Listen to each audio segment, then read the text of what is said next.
Welcome to the Shack News Chattycast, the podcast that had a promising StarCraft career in Korea, but gave it all up for the love of a woman. I'm Steve Watts.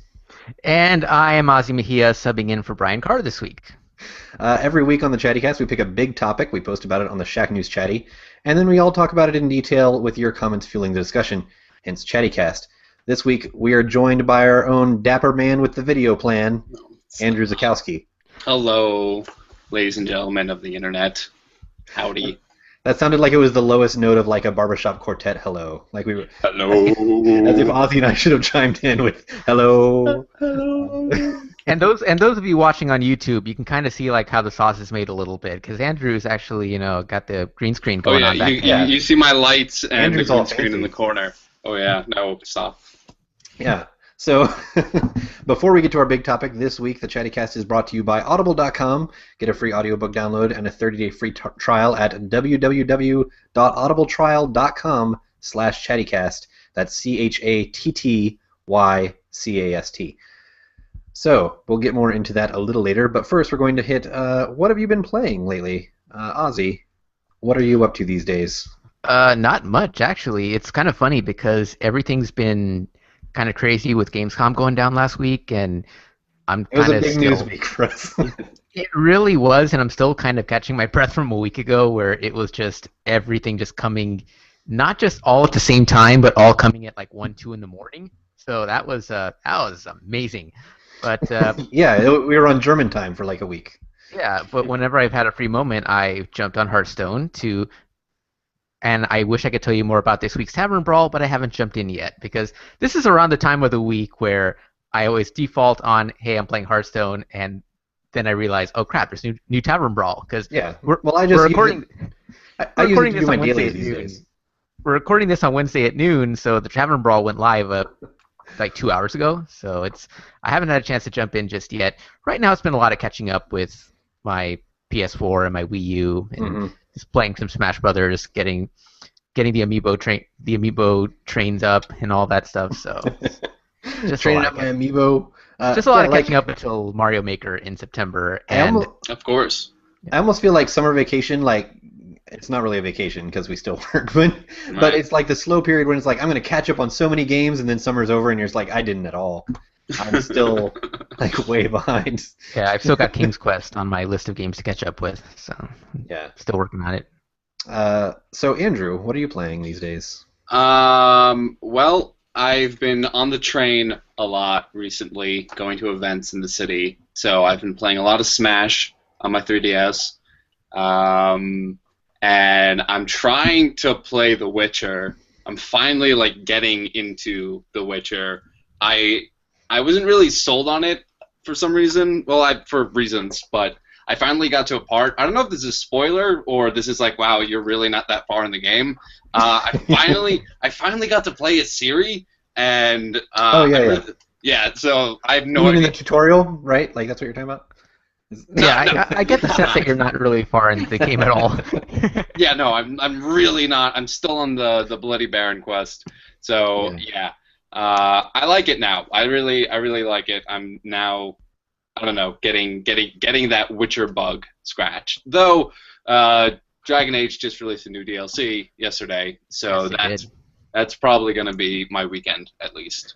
I've sort of hit a wall in The Witcher where I think the only thing that's available to me that's on level is this quest that I know that once you enter, because I made this mistake before, once you enter there comes this point that like you can't turn back, and it was way too hard for me. So I'm like kind of afraid to go into it. I feel like I just need to like equip up and figure out what all I need to take in there with me. Mm-hmm. But it's also pretty close to the beginning. I was near the Bloody Baron as well. Have either of you heard of this mobile game, iOS game? I'm playing it on iOS at least, called Lifeline. Sounds familiar. No. It's I don't know how recent it is, but I heard about it on another podcast, and I guess I'll plug it. It's called Match 3. It's got Patrick Klepek of various sites, which is why I gave it a listen. And they recommended this game, and I was like, that sounds kind of interesting. It's like $2 on iOS, so it's not like a huge investment. But the general gist is you start getting messages on your phone, not literally, text messages or whatever, but you start getting an interface that is sort of like text messaging from this person that says like, hey, my ship crashed, I'm stranded in space, you're the only person that the comms can reach apparently, and they start like asking you for advice on what they should do. Like, hey, should I head in this direction or this direction? Should I do this or this? And it's sort of like a text adventure game, but it spaces itself out by having like a time element involved where they'll be like, you'll tell them to do something. Their name's Taylor and it's gender neutral. But you'll tell them to go do something. They'll be like, okay, I'm going to go try that out. I'll check in with you in a few hours. And then some random amount of hours later, you get another message saying like, here's how that worked. You know. So it's really it's kind of interesting. There's obviously like gating going on. Like there have been times that I've been like, don't do this, and he's like, I'm gonna do it. But like I've killed him 3 times, and when you kill him, you can. You monster. Yeah, I mean, when you kill him, you can rewind like to the last decision you made or whatever. Mm-hmm. But I've killed him 3 times so far. The first time it was like an honest mistake. The other 2 times I was sort of like pressing to see how solid the gates were. I was like, this is clearly a bad idea. The game is trying to give me every indication that this is a bad idea, but I'm just going to keep telling him to go for it. Just to see if I can like break out of this gate that they want me to go down. And you can't, apparently. It just kills you. But to give you an idea of... Sorry, I'll go ahead. This may just be that I haven't been paying attention to the mobile space as much this year as I was last year, but I remember this time last year we were all like enthralled by a game like Threes and thinking like, oh wow, this is actually kind of up there for game of the year, kind of like by surprise. And I don't feel like we've had that mobile game this year. Yeah, we really haven't. And I wouldn't say Fallout Shelter. You guys, well, don't stop okay. talking about it. Fallout Shelter is... but I don't know if Lifeline would like qualify for that. It's just sort of an interesting like storytelling experiment more than anything. Mm-hmm. And to give you an idea of like how it ties in the real world.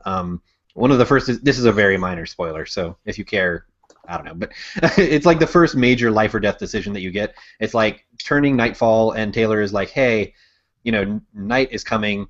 I can either camp out here, or I can camp next to this this thruster that's giving off heat, but it's also giving off radiation. So can you check if that amount of radiation for that amount of time will kill me? And you have to look it up. Yeah, you have to like actually Google it. And that's so cool. Yeah, so I googled this. I googled like and I checked on radiation and rads, like these amount of rads for this many hours, and it said like this wouldn't be fatal, but it would probably give like severe radiation sickness. And I was like, well, that sounds like probably not great. So just camp outside instead. And then he froze to death. Oh, jeez. And so I was like, oh, I guess I'm supposed to give him radiation sickness. There you go. Yeah. So it's an interesting little game. I have no idea how long it is. It feels like it's never going to end because you're just helping this marooned person, and there's no light at the end of the tunnel yet. There's no ship coming to claim him or anything. I don't know. At any rate, that is what I've been playing. So, do we have any other thoughts on that or any other games before I move on into our big topic?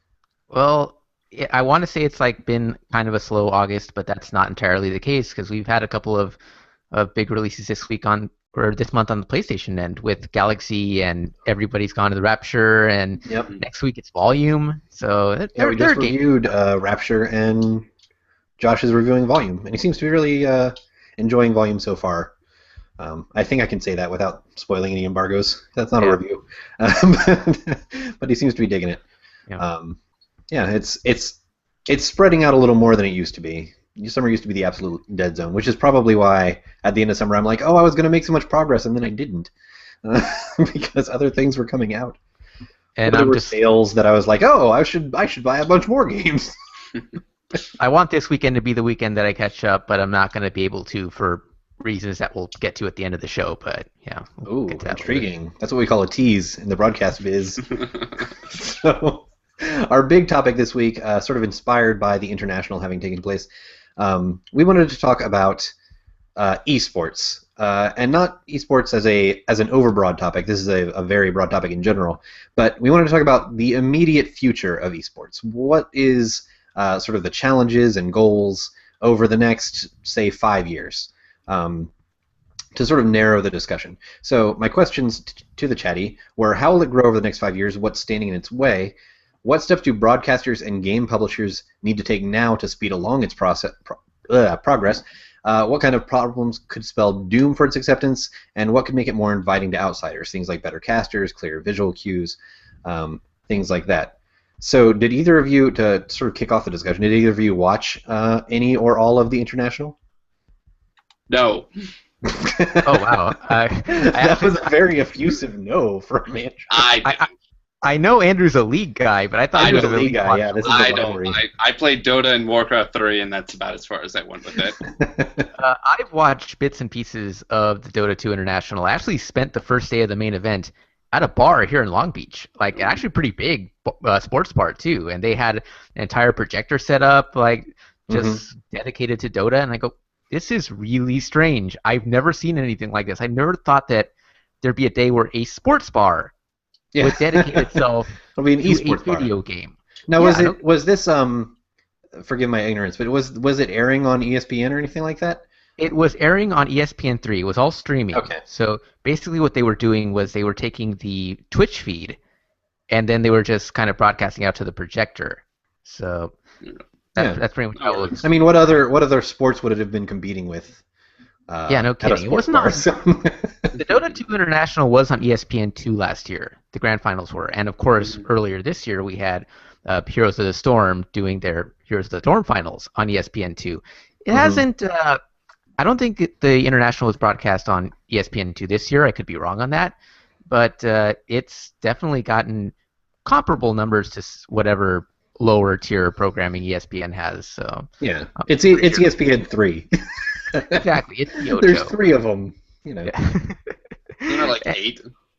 Yeah. The Ocho. The Ocho.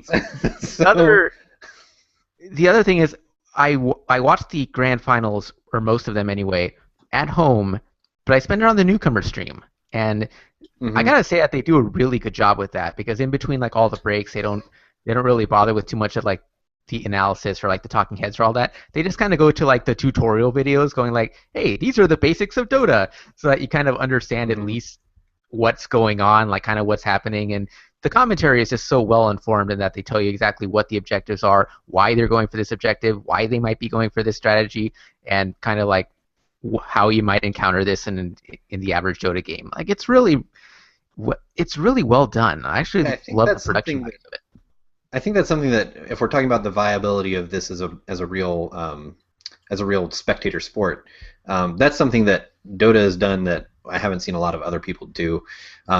Just having a stream devoted to sort of giving the newbie explanation, you know, like you never see like a football game where they're like, all right, we're gonna have this broadcast with color commentators just explaining to you like you've never seen football before in your life, you know. But is there anything really so complex as a MOBA that you kind of need that tutorial? I mean, in sports or just in general? I mean, I would argue that some of the rules of football are similarly arcane, but we don't notice that because arcane, but not too complex. Yeah. Right. And I'll kind of cite because my wheelhouse is more fighting games. Like when something like that goes down, they're able to explain it to you in a nutshell in about like a minute or two without having to like kind of divulge too much from what's going on in the action. Whereas Dota kind of needs that dedicated channel of its own to go, okay, we have these remedial class is such a derogatory term. Remedial classes. Oh, yeah. That's a terrible thing to say. More of a, I guess newcomer would be the best word for it, is people who've never really watched Dota before. They kind of need their own dedicated stream where like everybody in the advanced class can just go to the mainstream and just watch. And it'd be irritating. I mean, the reason that they do it is because it'd be irritating for the more advanced hardcore viewers if they dumbed it down for everybody. That sounds condescending. Keep in mind, I don't know what I'm talking about with Dota, so I would be one of the dumbed down people. but like if they were broadcasting the newbie stream to the advanced players, you don't want to get bogged down in those semantics. Yeah, they would just find it kind of irritatingly simplistic, and if they did vice versa, it would just be not welcoming to anybody. So that's probably something that more esports, especially the really complex ones, are going to have to think through and maybe make an option. It's a smart move on Dota's part. And that's kind of a challenge going into, the aspirations of going mainstream, of finding that ESPN2 broadcast. I mean, how do you find that balance between, catering to the hardcore Dota watchers who are going to be the ones watching that on ESPN2 and the people who might just be flipping channels and go, oh, hey, this looks interesting. and then they start speaking everything like gibberish. So everything sounds like gibberish to you. I mean, when How you're do you really find that into a balance? game, things just generally sound like gibberish. Like Oh, yeah. I've listened to Hearthstone podcasts with my wife in the car, and she's just like, "What?" Like they're saying words, but like We go through this every day with Josh. they're not stringing them together in any kind of comprehensible way. You know, like it's just foreign because until you explain the rule set itself, then all these sort of random one-offs and even just like little terms that people in the know use that other people don't. That's the thing with MOBAs. Like when we were talking about fighting games and esports, that's a lot easier to follow because we've had fighting games since the 80s. We know punch and kick until the guy's health goes down. And it's analogous to punching people. Yeah. So it's easy to follow. It's easy to pick up. It's like, okay, the blonde guy is shooting out boomerangs with his elbow is punching the green guy. I completely get that. But with MOBAs, like it's harder to explain like last hitting than it would be than like a combo breaker in Street Fighter. There's just so much that you need to explain that I going on the newbie streams, while they are smart to get people to watch the game, it is very detrimental to the people who actually are watching the game because it's like I already know this stuff. Why do we have that? Yeah. And I'm worried that having two streams might just split things, and the new people will just look at it and it's like I can't do this anymore. So MOBAs and esports needs to figure out how to attract the everyday Joe and Jane to watch it, and that's the biggest hurdle. Because why would you watch an esport if you don't play the game to begin with? As a league follower, I don't know if anybody that's does. a problem? As a league follower and knowing that the league championships are coming up, do you feel like that's a problem they need to Riot needs to address? Yeah, I think so. But the problem, well, the thing with MOBA, the fan base, it's huge. It's very, very big. So they can go very fine without attracting new people. But they need to. I mean, if they want to survive and they want to strive, they need to find a way to attract new players or just new watchers, I guess. But I find that very hard because I've shown people league matches. I showed my dad a league match, and he was just like, I do not understand what's going on. There's too much happening on the screen right now. And MOBAs, I think that technically they're the fastest sport. I don't know what other sport out there that has over that in many. 20 minutes. That's over in 20 to 40 minutes, and that much action, that much movement, that much stuff that the players have to do. Sure, football players are smashing into each other, but they take breaks between plays and whatnot. And they don't have creeps. They don't have like creeps coming on. And correct me if I'm wrong, though. I feel like this might be why Heroes of the Storm might end up, at least if not overtaking the big two, at least making up a lot of ground. That game feels a lot more streamlined, does it not? It does. I think so. I think one of the main reasons why Blizzard did such an objective-based MOBA is because viewers can understand an objective-based thing. It's like, what's going on? Oh, they have to kill the towers, and they have to kill the Nexus, and they have to kill... It's like, slow the fuck down. I know what's going on. But with Heroes, you can be like, what's going on? Oh, they need to collect 10 gold so the pirate can shoot shit at people. Okay, I'm for that. I completely understand what the objective is right now. I do sort of wonder, though, like, keep in mind I'm a HOTS newbie as well, but I do sort of wonder if that makes it simpler in some ways, but it also adds a layer of complexity in that every football field is essentially the same football field. While, Heroes of the Storm and, at League and Dota, they're essentially the same rule set. Heroes of the Storm is like, oh, on this map you really need to do this thing. This special specific thing that doesn't really apply to any of the other maps, but in this map it really matters. I think that's enticing from a strategy standpoint in that that teams can go, okay, I think we do better on this type of map, so we can pick this map, and your announcers can go over the rules in about 2-3 minutes and just.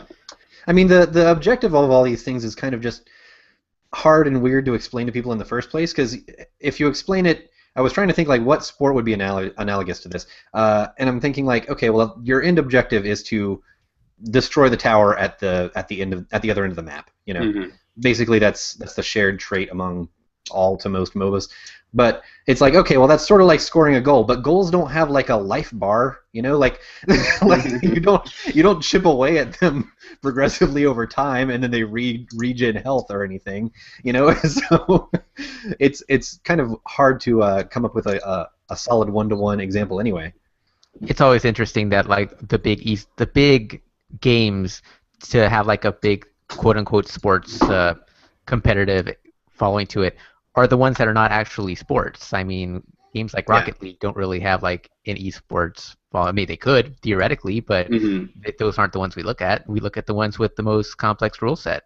Yeah, and it's almost like you're scoring a bunch of different types of goals that unlock the ability to score the big goal, you know, which is not, you know, not common among sports.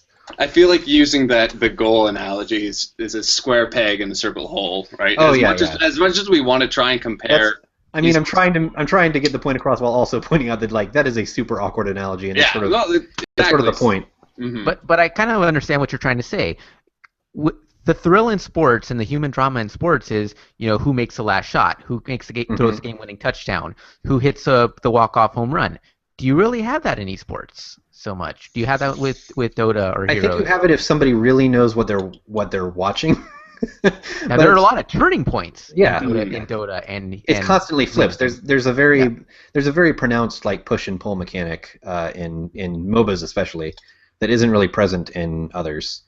To bring up some points that Chatty brought up, I think that we had a really good discussion on Chatty this week. Lots of people jumped in, including some people that I've never seen comment before. So thank you, everyone. But Pantsberg made the point. I wish games would stop trying to be esports games. Too many companies try to create the next big esport game, and the pursuit ruins any fun that was or could have been there. He thinks that Guild Wars 2 PvP or Supreme Commander 2 are like that. He said, if enough people find something fun, it will eventually become competitive and exciting for the community to watch. He cites lawnmower racing, Colorado 14ers, hiking, spelling words correctly, all games that came before the above one speedruns, etc. So basically, if it's a compelling game to watch, that will happen naturally, and he thinks that companies sort of pursuing this as their goal hurts the game design itself.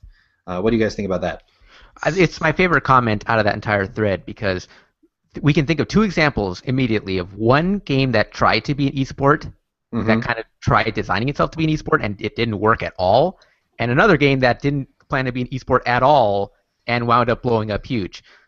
I mean, the former, it's Evolve. Evolve actually Evolve was trying so hard. Yeah, really it tried sad. to get the esports crowd, and it just didn't work. I mean, from the beginning, even at E3 and events like that, they were having like casters for this game that was unreleased, and it's like going back to what Andrew said. It's like, do people really care about spectating a game if they've never played it and like don't know? Like playing a game like sort of internalizes how it all works, and then spectating it makes it more fun. So for an unreleased game, it's like, well, what's the point of that? At least with Halo, people have played a version of Halo before, so when they see casting for Halo 5, which they're trying to make an esport, they can kind of understand, you know? And we're seeing people go down this road more and more, like Rainbow Six Siege is trying to position itself as some sort of esport, and we don't know how that's going to fare. I mean, Guild Wars 2, we don't know how that's going to work out as an esport. Whereas the games that don't necessarily go out to be esports, you immediately think of Super Smash Bros. Melee, which did not design itself to be an esport. That wasn't the example I was thinking of, actually, when you said that, but yeah, totally. Like Nintendo was not trying for that. Nintendo didn't want it to be. They were the ones that were actually trying to keep it out of EVO a few years ago. Going, they actively worked against it being an esport. And yet here it is. It's still bigger than Smash on Wii U right now. I mean, it's incredible that a game that had absolutely no intention of being that just kind of ends up happening, and that just goes to show how organic this process is. If it happens, it happens. You know? And I do this constantly. I'm sorry, but not to turn this into the Hearthstone Hearthcast. But like Hearthstone is also a game that didn't try to be an esport. Like when fans will bug the creators and be like, "Hey, how did you launch without a spectator mode or a tournament mode or all of these things that like seem super obvious now?" You know, the creators will be like, we didn't know it was going to be big. We just launched our little CCG. We had like 5 people on the team, and then it blew up and became like a big tournament thing, and now we're adding things like spectator mode and talking about things like tournament mode. But that was never in the cards because they didn't even know the game was going to hit, much less be entertaining for people to like watch as a spectator thing, you know?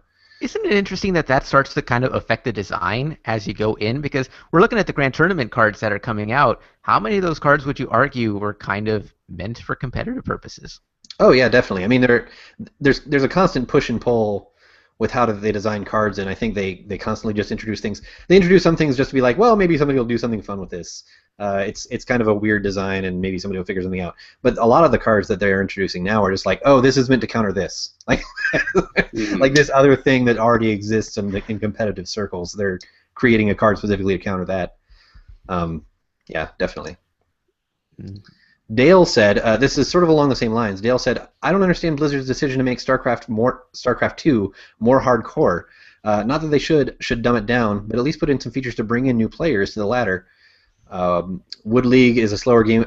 Wood League with a slower game speed and lower tier units only, maybe. So basically, he was talking about how pursuing this esports thing, which StarCraft 1 was already a huge esport in Korea. He thinks StarCraft 2 pursuing being an esport made them really cater to the people who were super into StarCraft, and he thinks it kind of left behind everybody else. True, but those people that are really into StarCraft can make up an entire nation, literally South Korea. and they do. They do. Going as someone who is slowly climbing the ranks of StarCraft 2, I don't see the problem with them making it more esporty type thing, because that's tournament mode. That's how you climb the ladder. So it makes it more entertaining, I guess. StarCraft has always been very, very, very, very fast and just a giant game of rock, paper, scissors, even with Brood War and the original one. So I don't see why making it more dedicated to esports really affects it that much, really. If anything, dumbing it down.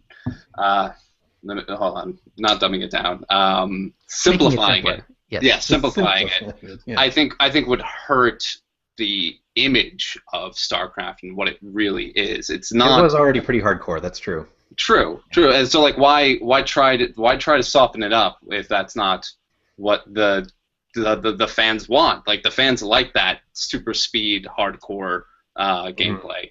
I don't know. I always did get the perception that StarCraft was more of a hardcore game. I mean, it's got a good story to it, but I always felt like that was always more of a, like, you know, you're like a diehard strategy player if you're into StarCraft. Mm-hmm. Yeah, I mean, like, when you're playing, I guess this kind of goes for all multiplayer games. So it sounds weird to isolate it for StarCraft, but when you're playing against randoms, like, I just feel like I'm outmatched all the time, which is why when I was playing the original StarCraft, it would always just be like a college friends thing. I would get on the LAN and play with like 8 other guys that I actually physically knew, because then I'm not just being thrown into the Shark Tank with with a bunch of people. So we've talked a little bit about esports as, you know, as MOBAs especially. We talked a little bit about Hearthstone and StarCraft. A big thing that you pointed out, we sort of touched on with Evolve, was shooters as an esport. For some reason, that hasn't caught on in the same way, I think it's fair to say. I mean, it has, but it hasn't. I mean, Counter-Strike has been one of the longest esport games. It's just has its own fan base, and it's like stays there, and no one really touches it unless, again, you're really into Counter-Strike. I think it doesn't get as much coverage from people like us as games like MOBAs or like fighting games, because, you know, those are quote unquote sexier. Those are have like huge high production values, where it's like the shooters kind of like exist in their own little bubble, because you know, Halo and Call of Duty kind of thrive in esports.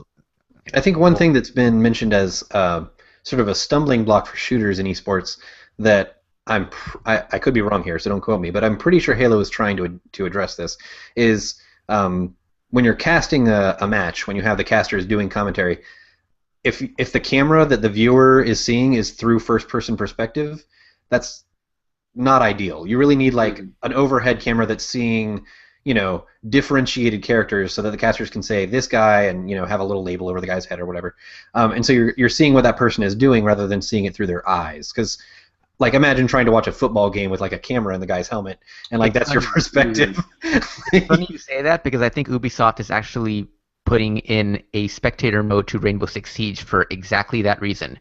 Is that you want to make it easier to follow the action and they want to be able to make casting a lot easier. Yeah, and you kind of have to. I mean, if you're going to be pursuing this, you have to think through like the tools and how to make it ideal for the people who are casting. And speaking of casting, what makes a good caster in this case? We don't have standards in the same way that we have for like sports casters. Besides like charisma, the ability. I think the most important thing for an esports caster is to convey a play to someone who doesn't play the game. I know that's very tough, and I think that's the most important thing. Like me watching, I don't know, Dota 2, fine.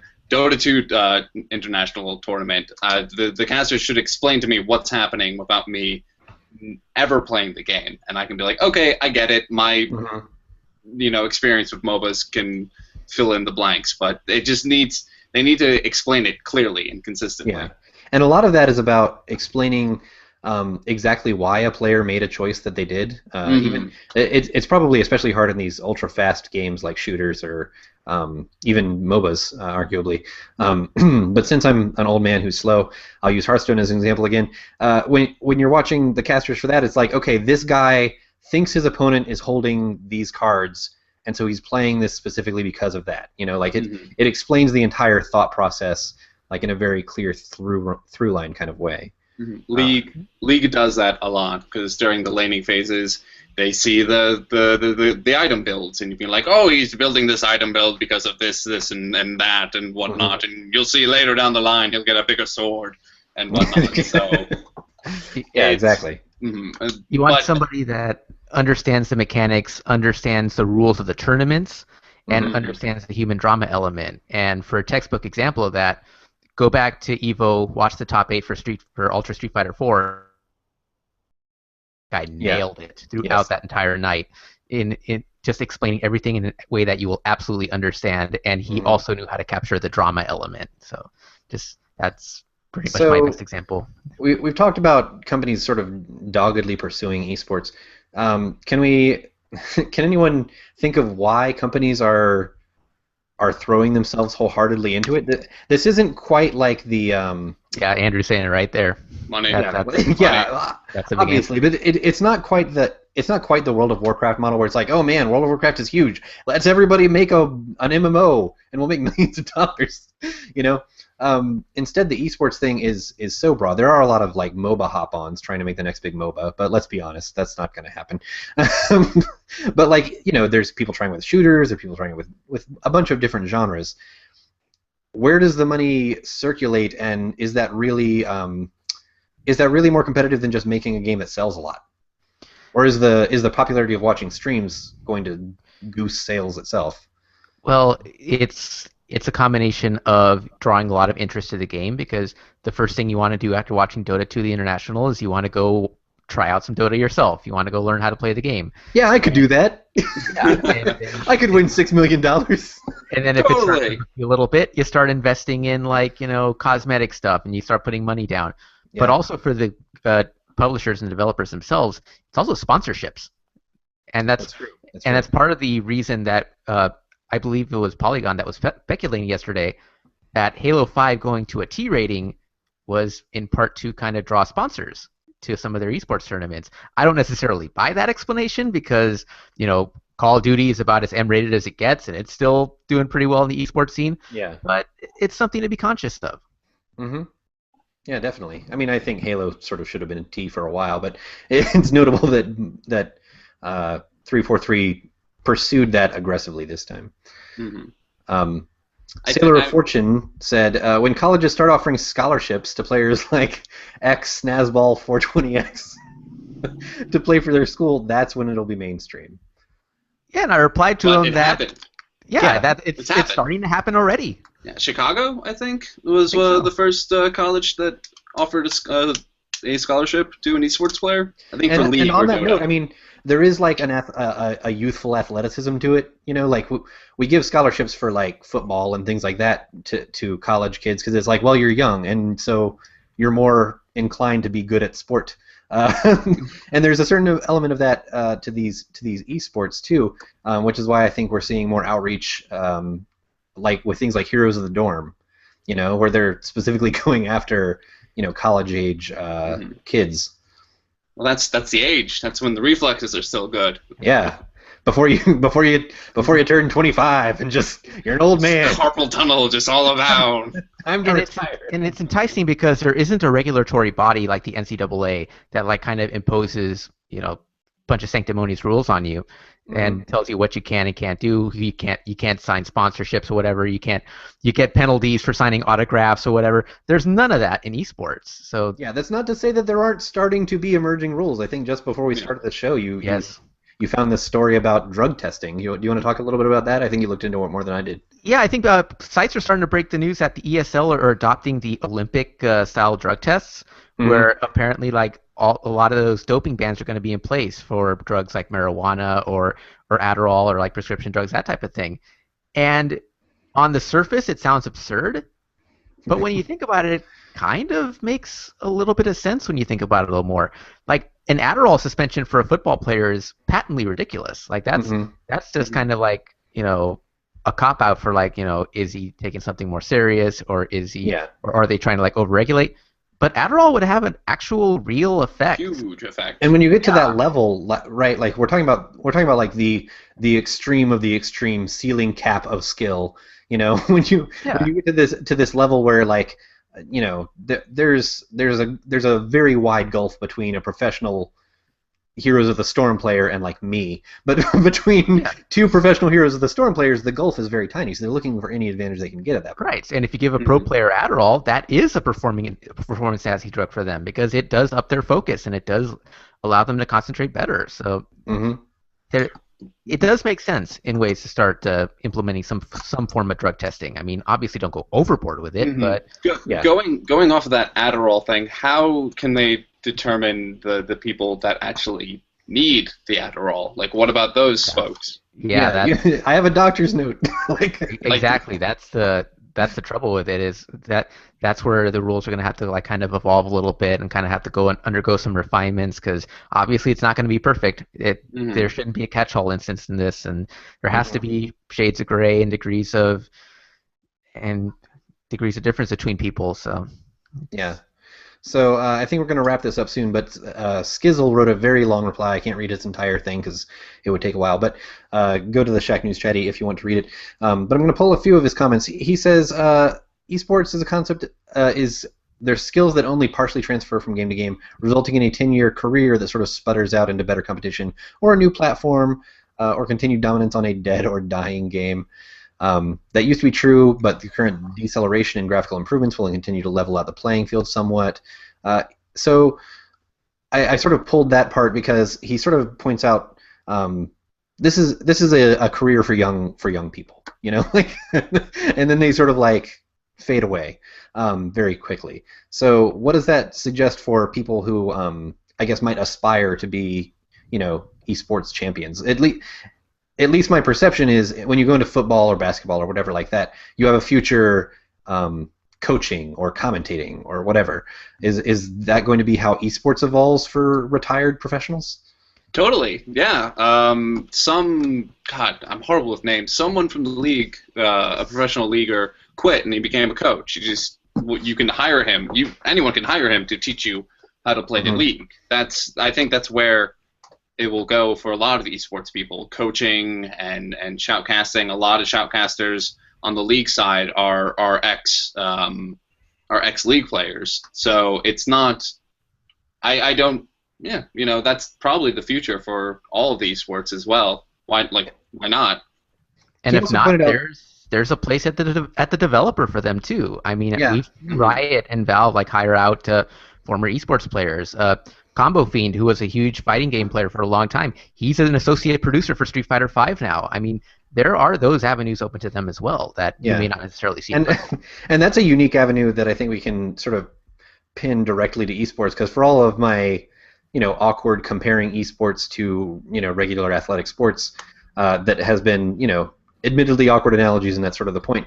This is something that is a very stark difference. Like, you don't hire a former professional football player to like develop football. Like like the game already exists in a fairly solid state. You change the rules sometimes, but not in the same way. So it's much different to have that career path even available to former players.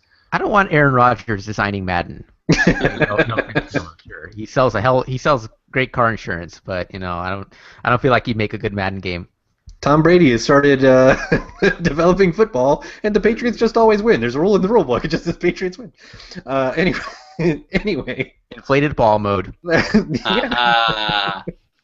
So that is our big topic. We're going to move on to our newsy bits in a second. But first, Ozzy, as a fan of podcasts, I listen to a fair number of audiobooks. I don't know if you do, but for those, I use Audible. I'm actually a customer. I have been for a long time, which is why we're excited that Audible is sponsoring the Chattycast. Audible is offering you, the listeners of the Shack News Chattycast, a free audiobook download, as well as a free 30-day trial to check out their service. There's lots of great books on games, technology, and hundreds of other topics, and every week we're going to highlight one that we have personally enjoyed, and we think you might too. This week comes from me. Brian and I are taking turns recommending these, but this is one that I've actually listened to through Audible. This week it is Tom Bissell's Extra Lives, Why Video Games Matter. Bissell makes an impassioned defense of video games and their potential in this book, as well as how they have affected and mirrored his own life. Bissell mixes journalism, criticism, portraits of the industry's top minds, and even deeply moving and personal memoirs into a unique and important work. You can listen to Extra Lives, Why Video Games Matter, or any of over 150,000 other titles with your free audiobook download. Visit audibletrial.com/chattycast. Again, that is audibletrial.com/chattycast. If you need to know how to spell it, you are listening to it right now. You can look at your podcast. So we're going to move on to some newsy bits here before our special game, which I'm super excited about. Newsy bits. First up, Evolve has welcomed a new character. That's exciting, right? Yeah. Sure. Season 2. Come on, guys. Look, I like Evolve and all, but I thought we could talk. I thought we could use this as a springboard to kind of talk about how Evolve has fizzled, which we talked a little bit about in the previous segment. So this is the kind of news that sounds like it would have been exciting if the game had stuck around for longer. Yeah. Yeah. If it had legs. I think it would have had an opportunity to find a second life, but then we heard 2K come out with, "Hey, we're issuing a second season pass." Like, no, like, no, it's not. Just worried about getting the game off the ground. Why did this give you 2 season passes? I mean, essentially, to get the full game, you're going to be paying like $120. That's outrageous. Yes, absurd. Yeah. And I mean, I liked it when I played it during preview events and stuff. It's not like it's a poorly designed game. It's not a bad game at all. It's not a bad game. It just seemed like everything about its monetization strategy just rubbed people the wrong way and made it fizzle much faster than it might have otherwise. Matchmaking sucked as well.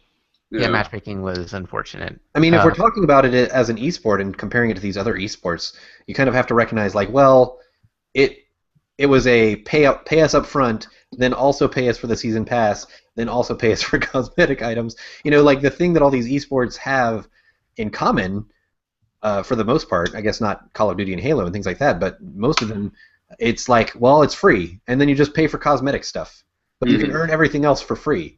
Like, that sort of has to be the model if you want to catch on as an esport, right? Yeah, and Turtle Rock kind of had to twist their arms just to let them issue maps for free.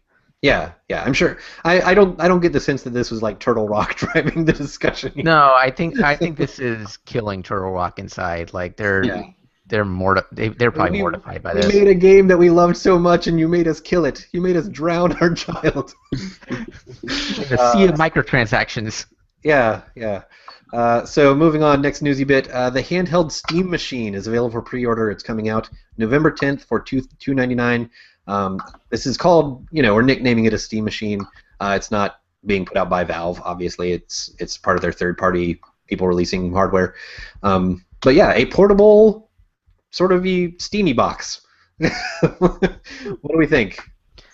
I need to see the game list. That's probably will be the sink or swim of that. I need to see I need to see like how the the control layout, like the buttons, the control Trackpad? the control stick. Yes, that kind of thing. Like Mhm. if it feels good like a 3DS, like I could totally jump into it. But if it's kind of a little bit slightly cumbersome like a Vita, then I don't know. Maybe I won't think about it so much. Maybe I'll just stick to my PC. The thing that strikes me about this news is $299 makes it a premium for a handheld basically, and the last time somebody really took a strong run at that was Sony, uh, basically saying like we're going to have console level experiences on your handheld. It's going to be awesome, and over the course of two consoles, or I guess two and a half if you count the PSP Go, they sort of figured out like, oh wait, people want handheld experiences on their handheld. They don't necessarily want this high production value. I need to always have headphones in so I can hear the voice acting, experience. And I think Steam is versatile enough because it has enough of those sort of indie games that are more handheldy or could lend themselves to be more handheldy. But yeah, it's sort of an odd approach after we saw it sort of fail Horribly. from Sony. Yeah. Hot takes. Moving on, our next one. This is tangentially game related, but it's such a weird big story that we have to talk about it. Google announced Alphabet this week.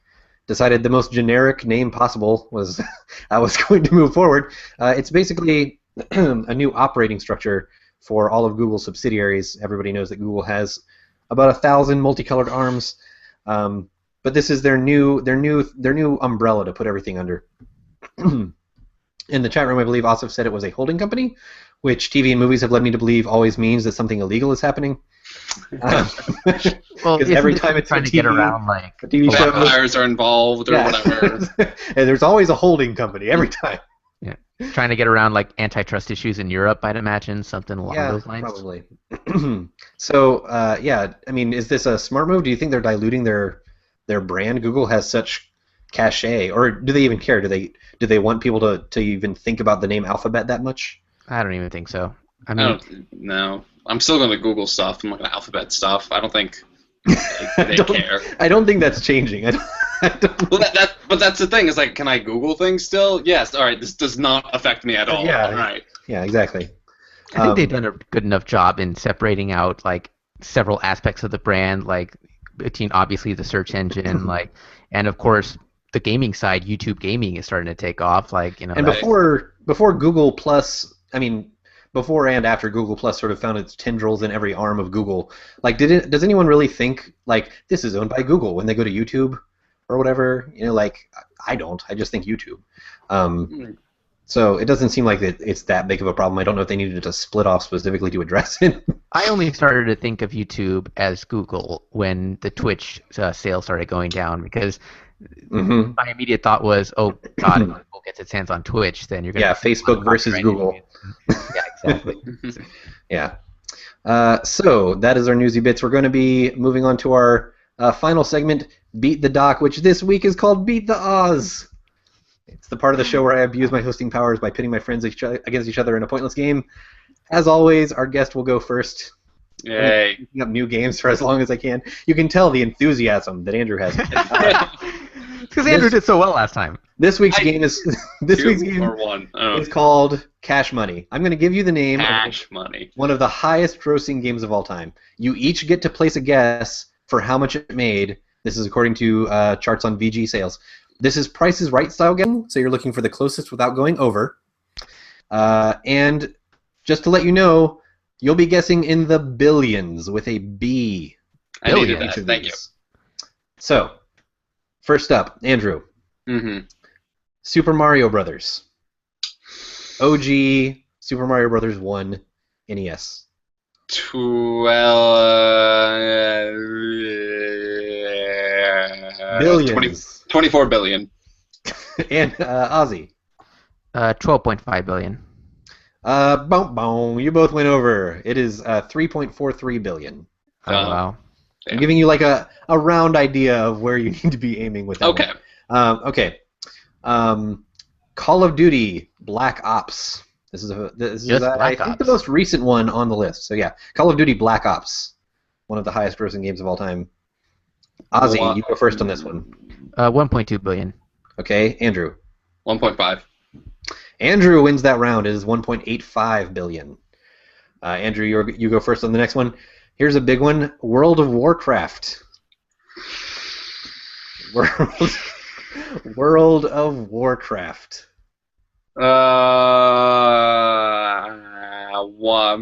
2 billion. 2 billion. Okay. 2.